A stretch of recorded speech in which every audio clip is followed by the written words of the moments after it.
नमस्कार दोस्तों, वित्त गुरुजी यूट्यूब चैनल में मैं आपका स्वागत करता हूँ। आज एक बहुत इंटरेस्टिंग स्टोरी मैं सुनाना चाहता हूँ। एक बहुत इंटरेस्टिंग चीज़ है स्टॉक मार्केट में।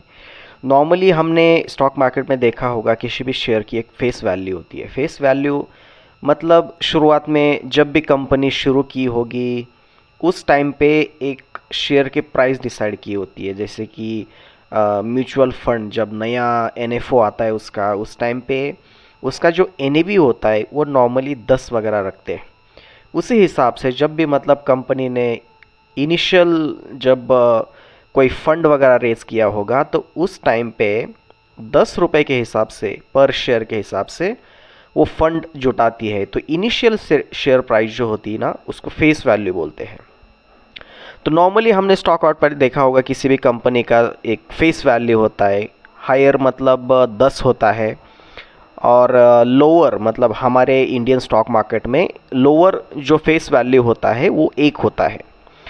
मान लो कि मैंने सिंपली आप मानते कि कोई कंपनी ए है जिसकी शेयर प्राइस जो है वो 100 है और उसकी फेस वैल्यू 10 है और उनको 1:5 रेशो में उनको स्प्लिट करना है।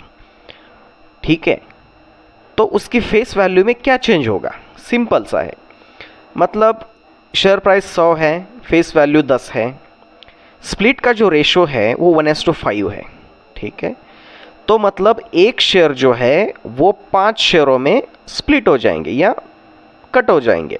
तो आपके पास आ जाएंगे 5 शेयर्स आ जाएंगे और पहले उसकी जो कीमत जो 100 रुपये थी तो अभी जो बनेगी वो 20 रुपये वगैरह होगी।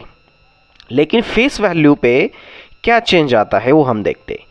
जैसे ही शेयर प्राइस 1:5 में स्प्लिट होती है 100 डिवाइडेड बाई 520, उसी हिसाब से आपका जो 10 रुपये का जो जो स्प्लिट है फेस वैल्यू वो दो में बन जाएगा।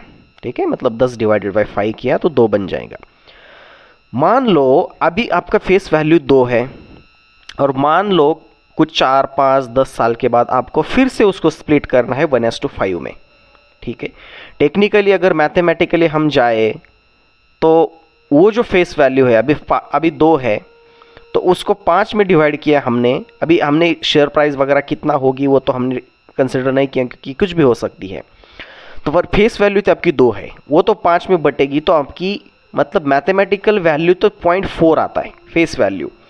लेकिन हमारे इंडिया में एनएससी में या जो सेबी का रूल है, आपको आपकी जो फेस वैल्यू है 1 से नीचे नहीं जा सकती है।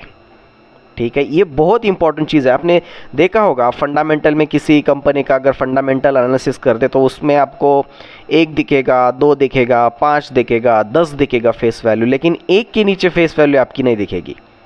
ठीक है, तो उसी हिसाब से अगर मान लो कि आपका मतलब फेस वैल्यू 2 है और आपको फिर से स्प्लिट करना है, ठीक है, तो आप 1:2 स्प्लिट कर सकते हैं। तब आपकी मिनिमम वैल्यू मतलब 2 फेस वैल्यू है तो 1 बन जाएगी। लेकिन आप 1:5 या 1:10 स्प्लिट फर्दर नहीं कर सकते। तो सिंपली हम मतलब उसके लिए क्या कर सकते हैं? So won't they split further? If not then what they will do instead of splitting? What are the other options? ठीक है, ये हमने सिंपल से एक हमारा सवाल तो मन में आ जाएगा। तो नॉर्मली क्या होता है ना कि हमारी एनएससी में और सेबी डजंट अलाउ मतलब आपकी जो फेस वैल्यू है 1 से नीचे जाए। ठीक है, अगर मान लो आपकी फेस वैल्यू 1 है और आपको शेयर स्प्लिट करना है या मतलब शेयर्स बांटने हैं तो कंपनी सिंपली क्या करेगी? बोनस इशू करेगी। जैसे रिसेंटली अभी रिलायंस ने बोनस इशू किया था। ठीक है, तो उसमें क्या होता है ना कि आपकी जो फेस वैल्यू है वो वही रहेगी। बोनस इशू में आप